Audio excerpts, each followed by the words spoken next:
7:13, the Geeks are here. I guess you guys can dance a little bit. I mean, that's such a big part of the show. The topic today, drones. It's all about drones. And let's start, Ryan, first of all, with new rules. Yes, absolutely. Big news in the drone world, or for unmanned aerial systems, UASs.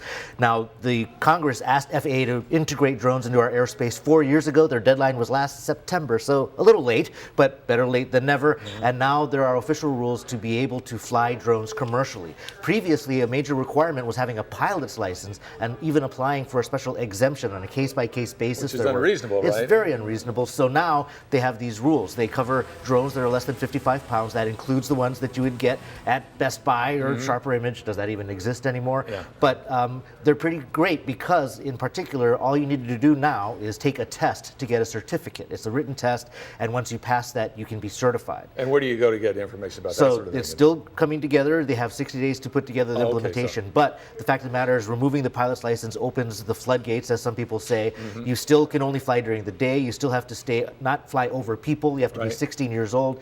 But when you want to do aerial photography or working in real estate, this is, I think, a really big story. Because before you couldn't do any commercial, if I recall. Right. You could do it for fun, but you couldn't do any commercial. Previously, it fell under hobbyist aircraft, like remote controls. So now you can do it for business. Okay.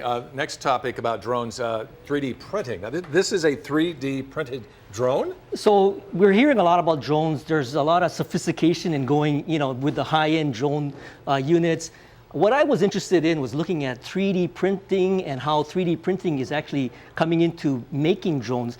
And so I hooked up with a team from Iolani, consists of Naya Lum and Mia Kuramaru. Okay. And they are 8th graders. And in their class, they were assigned to given the task of trying to come up with a way to pick up water from the alawai. Right. So this is like they came up with this idea of using a pool noodle. Right. And these parts, the actual frame of the drone is all 3D printed. Oh, okay. So this blue part, the black part that Joel's showing us right here, are all 3D printed. Right. Have you flown this? Well, they've obviously flown it. They tested it in their pool. They tested it in the alawai. So it's actually a working unit. Yeah, and then so this is a Ziploc container. This is cool. I mean, and then it's 2.4 gig wireless. So to you're talking the about controller. cost. What is do you know what the total cost in for this is? I would guess that it is probably in the hundreds. Okay, as opposed to the thousands. Yeah. Right. Of course, you have to have access to the 3D printer, which. Well, you can go to makerspaces and actually, you can actually design this. Really? Yeah. So they actually did a 3D composite of this on a CAD program. So they actually designed it on the computer, and then they went to printing. That's wonderful. Two kids. Tell their names again. It was Naya Lum and Mia Kuramaru. Okay, and Lum related in some way? Probably if you go back far enough. We're all related. Hey, okay, we're running out of time, but we got to talk about drone racing. Right, yes. Now, this sport barely existed 2 years ago, but now there are international leagues. In Dubai, they had a race $1 million in prizes. Woo! So just this past weekend on Maui, they had the state FPV championships. That's FPV, first person view.